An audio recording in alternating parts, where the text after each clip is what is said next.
హోంశాఖ ముఖ్యమంత్రి చేతిలో లేదన్న విషయం నీకు తెలుసు కదా స్వామి. అన్నీ తెలుసు. ఏ విషయంలోనూ నిన్ను కలిసి ఇబ్బంది పెట్టకూడదు అనుకున్నాను, కానీ ఇందులో అంత ఇబ్బంది ఏముంది? ఈ మాత్రం కూడా చేయకపోతే పదవి నుంచి దిగిపోవడమే మంచిదని అనుకుంటున్నాను. ఇవ్వు. అవును, ఏంటో చెప్పు. అవును, అవుట్ ఆఫ్ ద వేనే. కానీ నాకు ఎంతో కావలసిన వ్యక్తి ఇప్పుడు నా ముందే కూర్చుని ఉన్నాడు. సరే, నేను వెంటనే ఫ్యాక్స్ చేయిస్తాను. Okay, thank you. ఫోన్ చేసింది జైలు సూపరింటెండెంట్. జరగాల్సిందేదో జరిగిపోయింది స్వామి. Thank you.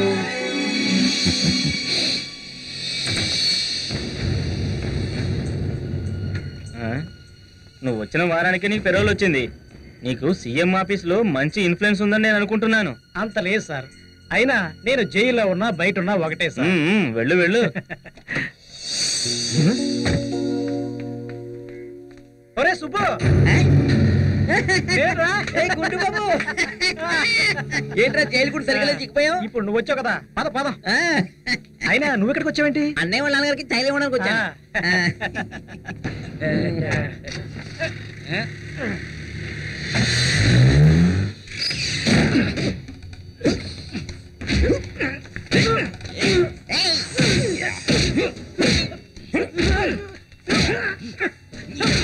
అన్న వీడి కొట్టిన చేతుల్లో పెడుతున్నాయి కానీ ఒక్క మొక్క కూడా బయట కక్కట్లేదు. ఈ పని నీకెవరు అప్పగించారో చెప్పరా.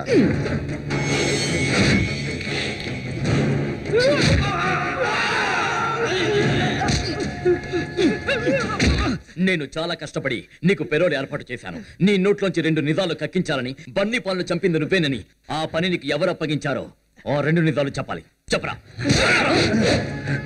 చెప్తాను, నేను చెప్తాను.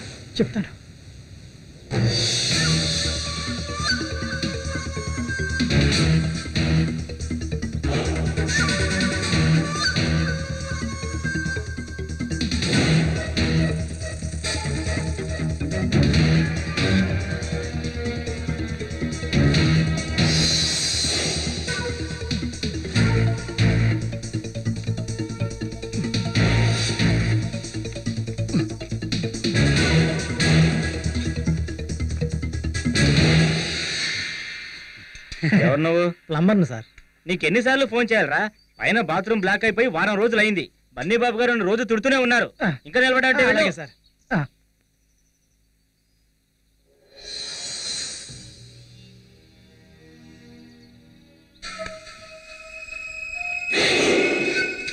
మీడియా గురించి భయపడొద్దు. వాళ్ళ నోళ్ళు ఎలా నొక్కాలో నాకు తెలుసు. నువ్వేం భయపడకో. వాళ్ళకి పైసలు ఇస్తే పనులన్నీ అయిపోతాయి. వాళ్ళు హ్యాపీగానే వెళ్ళారు. అన్నీ మనం చెప్పినట్లే వస్తాయి, టీవీల్లో, పేపర్లో, అన్నిట్లోని. ఓకేనా? మరి బై ఎలక్షన్లో మీ సపోర్ట్ నాకు ఉండాలి మరి. సరేనా? ఓకే.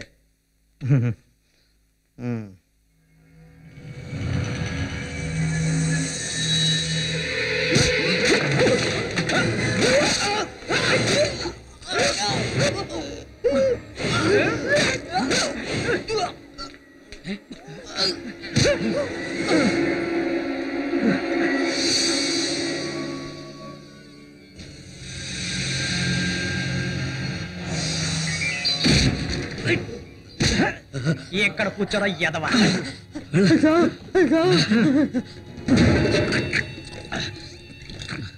ఇంతకీ నీ వెనక ఎవరున్నారు? చెప్పరా. రాజగోపాల్ గారు.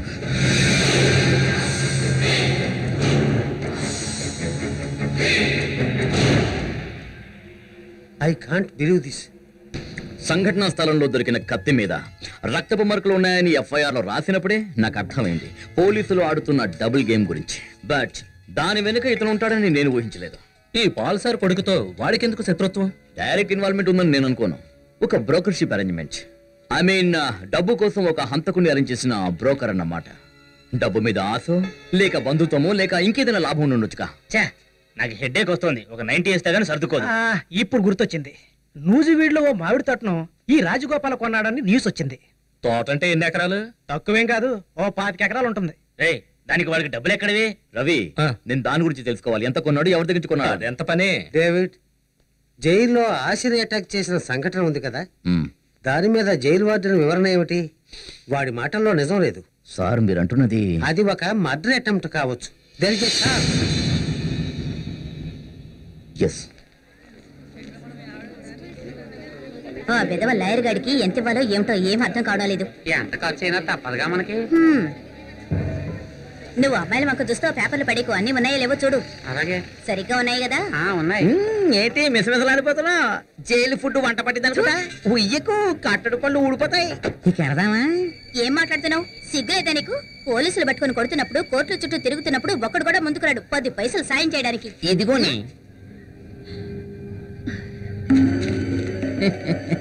ఇప్పుడు వెళ్తాం మరి. పదరా. అలాగే.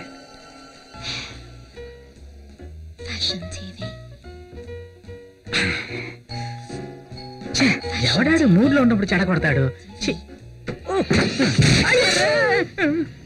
రాయే రే పెదవా, నువ్వు జైల్లో హంతకుని సప్లై చేసే బిజినెస్ చేస్తున్నావా? నా ఒంటి మీద చేసావు, నిన్ను బొక్కలో చేస్తాను, చూస్తూ ఉండు.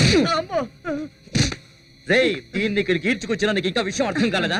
మహిళా జైలులోని ఆగడాలు నేటితో బంద్ అవుతాయి. జైలులో జేబులు నిప్పి హత్యలు చేస్తున్న బ్రోకర్ నా కొడక, చచ్చేంత వరకు నేను సెంట్రల్ జైల్లో పెట్టిస్తాను. నువ్వు మంచోడు డేవిడ్. అంటే నేనేంటో నీకు తెలుసన్నమాట. ఎంత బలంగా కొట్టడానికి నువ్వు తప్ప సిటీలో ఇంకెవరున్నారు? నా వల్ల పొరపాటు జరిగిపోయింది.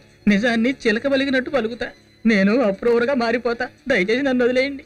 4 పిల్లలు, 2 పెళ్ళాలు ఉన్నవాడి నేను. అయ్యో అన్నయ్య, పాపం అన్నయ్య, వదిలేనయ్య. 2 పిల్లల ముద్దులు ఒకటి కదా, కానీ బైనాకులతో ఆడాళ్ళ అందాలు చూడకుండా కళ్ళు మాత్రం పీకేద్దామన్నయ్య.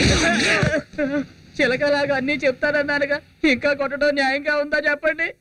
వర్గీస్ ఎంసీ పాల్ కు గొడుగు పట్టే ప్రజా కాంగ్రెస్ నేత అసిస్టెంట్ జైలర్ చంద్రారెడ్డికి డబ్బులిచ్చి ఆసాను చంపమని చెప్పింది వాడే. అంటే ఎంసీ పాల్ ఈ కుట్ర వెనకాల ఉన్నాడని అర్థమవుతోంది. ఆ ఇద్దరు ఇచ్చిన ఇన్ఫర్మేషన్స్ పరిస్థితిని మరీ కాంప్లికేటెడ్ చేస్తాయి.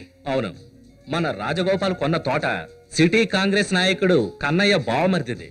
దాన్ని చాలా తక్కువ రేటుకి రాజగోపాల్కి ఇచ్చాడు. అది అతను ఇష్టపడే ఇచ్చుంటాడు. ఈ కన్నయ్యది ఎంసీ పాలదే వేరే దారులు కదా. అవును, అందుకే మనం 2 దారుల్లోనూ ప్రయాణించవలసి వస్తాం. ఆ రాజగోపాల్ పేక మీద కత్తి పెడితే నిజం చెప్పేస్తాడు. అతను పట్టణాన్ని శాసిస్తున్న పోలీస్ ఆఫీసర్. అంత తొందరగా అతని పీక మీద మనం కత్తి పెట్టలేము. కానీ అవసరం అనిపిస్తే అతని పీక కొయ్యాల్సి ఉంటుంది. మీరందరూ ఎక్కడ కూర్చున్నారా?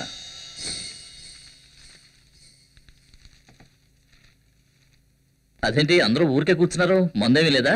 లేదు, మేము వ్రతంలో ఉన్నాం. వ్రతమా? వెళ్ళిపోతున్నాడు బాబాయ్. నా కోసం ఒక ఆయన బయట వెయిట్ చేస్తున్నాడు. బాబాయ్ గారు, నేను వస్తాను. మళ్ళీ వస్తానే. ఏమైంది రవి, అందరూ ఒకేసారి వ్రతం పట్టారు? ఏమైంది డీకే? అదొక వ్రత దీక్ష. మేమంతా కలిసి ఓ వ్యాపారం మొదలు పెట్టాము. అందులో లాభాలు వచ్చేదాకా మందు ముట్టకూడదని అనుకున్నాం. ఇష్టపడే దాన్ని త్యాగం చేస్తే కష్టాలు తగ్గుతాయంటారు కదా. ఏ వ్యాపారం అది? నేను కూడా లేకుండా మీరు చేసే వ్యాపారం? ఎవరు చెప్పారు నువ్వు లేవని? ప్రాఫిట్ చేతికి రాని నీ వాటా నీకు వస్తుంది. రవి, కాస్త టీవీ ఆన్ చేయి, సరికొత్త వార్తలుంటే చూద్దాం. నేను వెళ్తున్నాను. నడుమంతా ఒకటే నొప్పి, ఏమైందో తెలియదు. తోటల్లో పుట్టల్లో తిరగడం వల్ల నడుము పట్టేసి ఉంటుందన్నా. ఓహో, ఆ విషయం నీకు తెలిసిందా? అక్కడ ఇక్కడ దాచిన డబ్బు, నగా నట్రా మొత్తం అమ్మేశాను. వీటితో పాటు బ్యాంకులో లోన్ తీసుకున్న డబ్బుతో కలిపి ఓ చిన్న తోట కొన్నాను. ఈ ఉద్యోగం నుంచి రిటైర్ అయ్యాక బతకడానికి చిన్న ఆసరా కావాలి కదా తమ్ముడు. అవునవును, రేపటి గురించి ఆలోచించాలి, ఏదో విధంగా సంపాదించాలి. డబ్బులున్నప్పుడు ఆదా చేస్తే అవసరం వచ్చినప్పుడు, అనుకోని విధంగా కష్టాలు వచ్చినప్పుడు అందులో ఎక్కొచ్చు. కొంతమందికి అవకాశం ఉండకపోవచ్చు. ముందు జాగ్రత్త పట్టడంలో తప్పేం లేదు. వెళ్ళు, వెళ్ళి మీ ఆవిడ చేత మర్దన చేయించుకో. డీకే ఏమన్నా చెప్పాడా? సిగ్గులేని పనులు మనం చేయాల్సి వస్తుంది. మల్లెల చార్లెస్ పాల్ అంటే ఎంసీ పాల్ ని ఒకసారి కలవాలని నిర్ణయించుకున్నాను.